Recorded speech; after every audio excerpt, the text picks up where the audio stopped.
Guyyaa har'aa guyyaa haasawaatii miti jennee turre. Kanaafuu aartii fageessee keessan Mu'aawiyaa bin Abi Sufyaan jedhe walaloon nama goggogaa waa kennuu hin beeyne qalbii jiistee akka inni waa kennu gooti. Looyina ganda keessa fiigu sodarra goota gootee dirree waraana gabbaafti jedhe. Nama qalbiin isaa akka dhakaatti goggoge jiistee nama gootee qajeelchiti jedha Mu'aawiyaa bin Abi Sufyaan walaloon. Kanaaf maalummaan aartii islaamummaa keessatti sadarkaa inni qabu ilmiin gurguddaan, ilmiin fiqii, ilmiin akka mustalahaa, ilmiin akka hadiithaa hedduu walaloo baatee asiin gahe manzuumaa jedhanii afaan arabii keessatti beekama.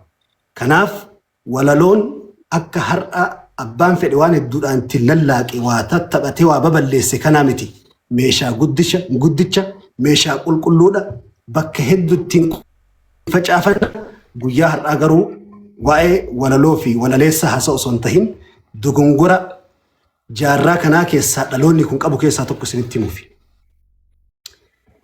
Namoonni guyyaa waggoota dabre gaafa nuti ijoollummaa osoo biyyi kun hin dammaqin laffa'anii ummata kana biyyee keessaa hargufanii baasanii dirreerra kaa'an yeroo har'aa dagatamanii namoota yereef lafaa kaatu ka ogummaa jaraarra dhaabbattee biqilte hedduu olii gad hafarsu jiran.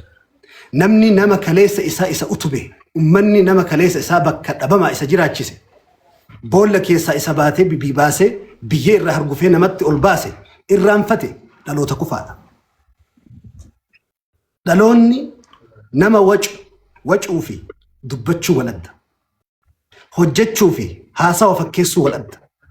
Artiin har'a nu agarru keessattuu kallattii nashiidaatiin artii islaamaatiin agarru namoota akka Ustaad Ismaa'eel Abbaa Milkii, Ustaad Raayyaa Abbaa Maccaa isaan dura immoo munshida tokko maqaa isaan beeku waggaa 60 dura nashiidaa hojjete. Nashiidaan isaa sun agarraan jirti. Nu bilisoomsi nu galchi biyya keenyatti dhee waggaa 60 dura Liibiyaa taa'ee nashiidaa waraabee erge waggaa 60 irra. Itti aansuudhaan Sheekh Tamaam Gasgaar, Sheekh Jibriil Gasgaar ka jedhamantu nu sattarii simatu sattarii warroota buleeyyiidha jirri kun. Kallattii Jimmaati yoo fudhanne Sheekh Kadiir Rabbi rahmata isaanii haa godhu. Kallattii Wallootiin walaloo karaa Amaariffaatiin waan jarri sun hojjetanii dhaloota kanatti hambisan. Seenaa sahaabaa ulamaa'ni minbara gubbaa haasayanii ummanni fahamuu dadhabe walaloo bareedduun qimamee adda addaa itti tolchanii gurra dhaloota kanaatti buusanii akkasuma Haaji Aloo Kabiir Umar ilaahi nama hin ganne hin beeytan nama hundi keessan dhaloonni har'a irra dhaabbatee mul'ataa jiru jira kana. Fakkeenya tokko sinii kaha aspaaltii kan dalage ka itti laffa'e konkolaataa doozariidhaan tokko beeytu ka sansalaata gommaan isaa ka qotee tolchee bareechee laffaatti aspaaltii akkasii bareechu san qotee lafa kaa'e isa. Aspaaltii caccabsadanii yookiin makiinaa biraa fe'anii irraan dabran aspaaltii irra deemuu hin danda'u. Warroonni kalleessa ummataa dhaabbatan ummataa laffa'an bifa kanaan akkuma doozarii sanii bilookii keessatti hafan jechuudha. Ka kararra yaa'u kan biraati. Inni ibidda keessa taa'ee biqile isa bishaan keessa dhaabbatee biqileen tokko miti. Kanaaf guyyaan har'aa guyyaa cidha Ustaad Ismaa'eel Abbaa Milkiiti. Guyyaa har'aa haasofnee asirraa wacnee taabtaabii qofa yookiin sheerii wal kadhannee asirraa deemuu miti. Seenaa hojjennee asirraa buuna. Namoota jajjaba Ustaad Ismaa'eel Abbaa Milkii reef buleessa keenya amaan wayitti dubbatu albama 15 hojjetan. Maaliif albama Ustaad Raayyaa wajjin yeroo muraasa duuba eegalan? Maaliif 15tti gabaabsanii? Yoo jenne Ustaad Ismaa'eel Abbaa Milkii sababa deeggarsa mallaqaa dhabuutiin aartii keessaa badanii turan. Gaafa raadiyoo daandii haqaa obboleessi keenya Hamzaa Booranaa barbaadee Hamzaan kinoo na bira jiraa ragaadha. Boolla kunnoo ganda keessaa fuunee Finfinnee finnee asitti aartii deebifne waggaa gara 8-9 jidduu kana jira jechuudha. Achi dura aartii keessaa badanii turan. Sababa mallaqaa har'a akka Imaamu Shaafi'iin jedhe osoo bulchaan bosonaa leenci ganda keessa deemee raqa quufu sareen ganda keessa deemtee raqa quuftu bulchaan bosonaa garaa qullaa rafa jedhe leenci ganda keessa. Kanaaf wanni jechuu barbaade kasilaa osoo hojjate ummata jijjiiru. Seenaa bareedduu lafa kaa'ee ummata kana gara dirree jijjiiramaatti baasu sababa waan xiqqoo mallaqa jennuun tana dhabuudhaan aartiin isaa hamileen keessatti gaccabee hafuun qabu. Dhaloonni kun hayyamuu hin qabu. Namoota kaleessa nu ifaajan, nu laffa'an, karaa nutti garsiisan, dirree tanatti nu baasan irraanfachuu hin qabu. Nama har'a TikTok irra bahee suuraa tottolfatee dhiqatee as bahe qofaan haguugamnee buleeyyii keenya, jajjaboo keenya, gootota keenya irraanfachuu hin qabu. Dhaloonni har'aa garuu akka daa'imaa godhataa jira akkuma argaa jirtan. Maatiin qabsaa'otaa nu keessatti beela'u jira. maatii waaqoo guutuu eenyu quba qaba maatii aliyyi ciree eenyu quba qaba maatii Hussein Bunee eenyutu quba qaba gootota san warroota silaa kaleessa dukkana keessaa nu baas eenyu quba qaba waan silaa viidiyoo ajandaa guyyaa takkaa qofaan sobamne buleeyyii keenya kaleessa kan irraanfanne dhaamsa gabaabaa kanumaan xumuradhaa galgalli har'aa guyyaan har'aa guyyaa seenaati guyyaa hojiiti guyyaa deeggarsaati nashiidaa haarawa ramadaana kanaaf sitti hirkannee irraati mata duree jedhuun baadhatanii dhufanii jiranii munshidni yoo ka dhuunfaa ta'ellee nashiidaan ka ummataati ummata bira gaha maatii keetiif tola ijoollee keetiif tola dhaloota keetiif tola kanaaf nashiidaa kan har'a akkamitti akka bitattu asirratti ilaalla hojitti seennaa ana haasaa kiyya sitti irraa goolabaa wassalaamu alaikum warahmatullaahi wabarakaatuh dhumarratti immoo gara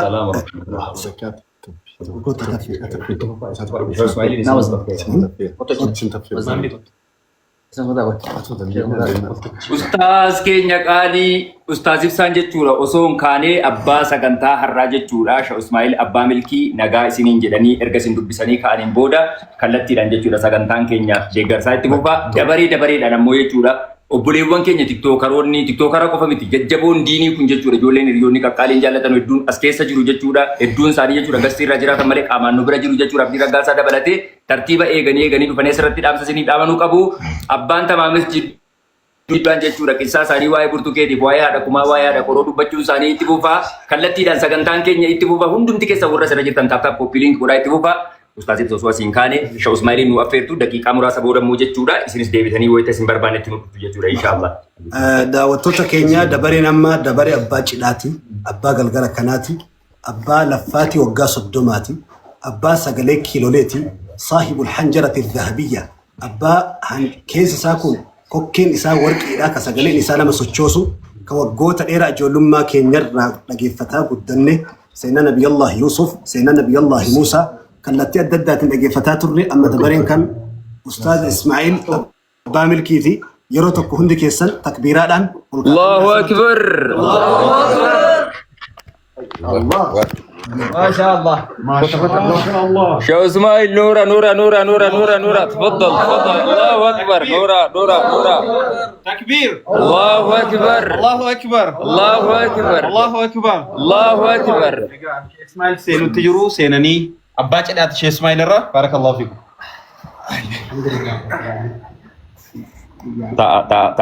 تا ما شاء الله باقي ببريد Sheekh Ismaa'il hawaasa keessanii nagaa jedhaatii kallattiidhaan suutuma jettanii jechuudha bakka isin nuu qabadhaa isiniin jenne qabattu ammaaf hawaasuma keessan isin jaallatu isin kabaju sagantaa keessan irratti argamuudhaaf ta'anii asirratti argamanu kana jechuudha hunduma isaaniitu jechuudha salaama rabbiitti nuuf qara'aati nashiidaa isa haaraa keessaa miti isa duraanii keessaa waan nuun jettu inni haaraan kun sarpiraayiziidha booddee yeroo nuti hayyamne malee amma irratti hin ta'u eeyyuu isuma durii keessaa eeyyee amma salaama nuu jettanii gara sagantaa keessaniitti deebitu tafaddal بسم الله الرحمن الرحيم الحمد لله رب العالمين الصلاة والسلام على أشرف الأنبياء والمرسلين نبينا محمد وعلى آله وأصحابه أجمعين السلام عليكم ورحمة الله وبركاته وعليكم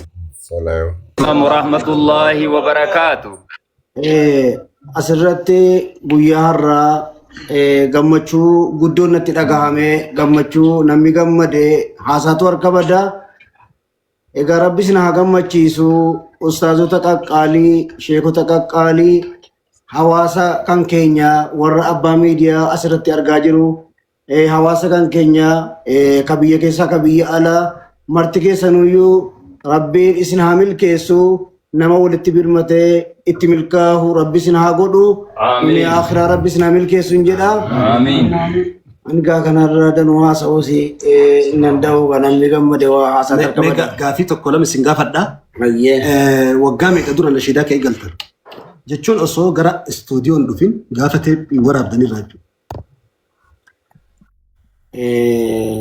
waggaa isaa garuu hin akeekkadhu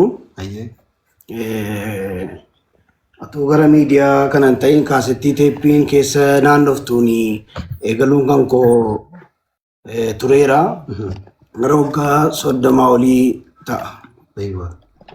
Nashiidaan jalqabaaf hojjettan eessatti waraabdan akkamitti eegaltan?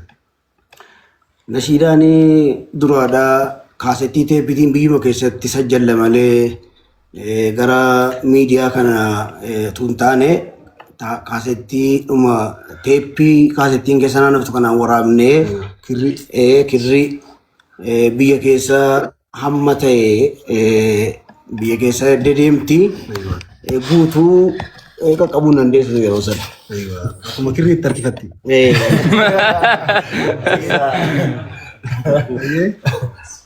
Nashiidaa jalqabaaf hojjettan gaafa albama duraa yaadattu nashiidaa sana. Na yaadadha gaafa isa kaasettii teeppii keessa naanna'u kanama. Aywa. Na yaadadha. Ayyee mee irraa nu jedhaa takka irraa nu qicaa.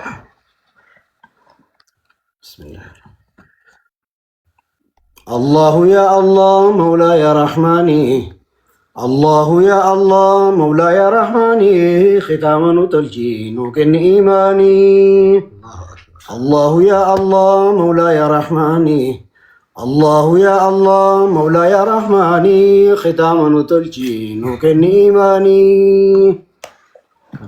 Nashiidaa keessan keessaa ka garaa isin nyaatu ka yeroo dhageessanillee qalbii isin tuqu ka itti laffaatan nashiidaa kam jaalattu keessa nashiidaa keessan keessaa. Maruman jaalladha. Ijoollee hunda walqixan jaallatu namni akkuma ilmootti ni jaallata. Nashiidaan gariin akkuma ijoolleen gariin qaroodha. Ijoolleen gariin nama keessaa gara ogummaatti harkifattu jirti. Akkuma ijoolleetti namaa ba'a nashiidaan. Keessaa nashiidaan ani yeroo hedduu hawaasa kana keessatti dhagahu nashiidaa waa'ee akhlaaqa rasuulaa alayhi salaatu wassalaam kaasataa kudha lammaffaa natti fakkaata. Yeroo hedduu nashiidaan sun humna guddaa qaba. Ittillee laffaatan natti fakkaata. Mee nashiidaa san takka lamaraan nu jedha.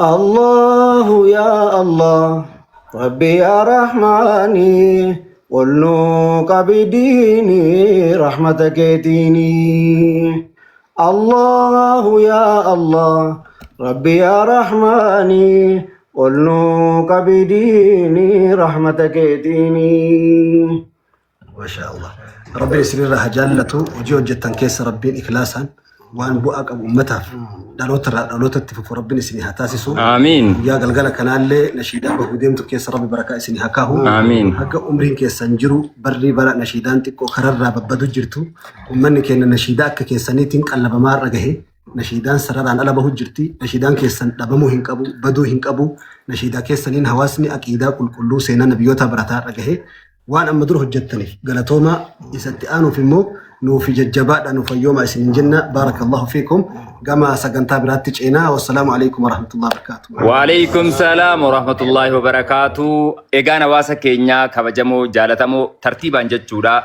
مناشدوتني أكما سنة أمو كوميدوني أباتا ممدودوبا كي جرر كاجر تمسي ساواي برتوكيتا أني يادا جرو الله أكبر سكنتان كينيا كالتي دانا أما اتفوفا مسار شرف الدين باكا كان نوف قبطا Ustaz Syekh Ismail Abbaa Milkii ammoo cinaa kan irratti suutuma moggatti nu baatanii gaafa sagantaa kan abbaan dhimmaa kun xiqqoo tulfaata waan ta'eedhaaf jechuudha. Yeroo dhuma isin barbaannee jenne jidduu nashiidaa keessa nu buusaa deebitu. Ustaaziif naannoo kanarraan fagaatina inshaallah. Kallattiidhaan itti fufna masar. Dabareedhaan wal gargaaraa deemna waan ta'eedhaaf hawaasa keenya tartiibaan galmeen dhiyaateera waan jiru hawaasaaf ibsaa akkasitti tartiibaan deemna. Ulfaadhaa galatooma.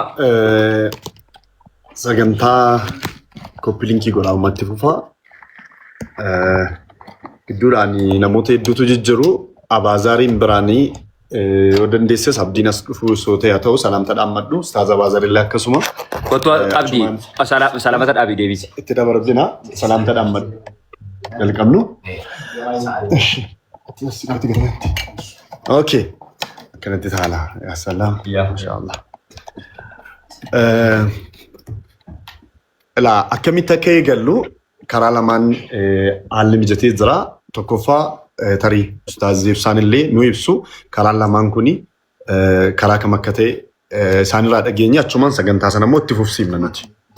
Okay, inshaallah kan nuti yaadne maanni obbolaawwan kan keenyaa jalatti argamtanu giiftiidhaan kan gargaaruu dandeessanu giiftiidhaan ergaa isin dabarsanu yeroo isaan ergaa dabarsanu waan qabdan hundumti kan keessaniyyuu ababaarraa kaasee leenjisi yoo jiraate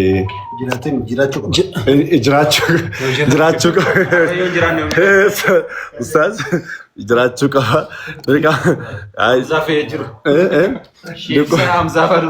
Kanaafi yaa inshaallah Kanaaf hundumti keenya akkaawuntiitti hin darbine. Inshaallah maal goona karaa giiftiitiin sagantaa kana kan eegallu obboleewwan ajalatti argamtan nullee maqaa keessan hin laalla hin galme.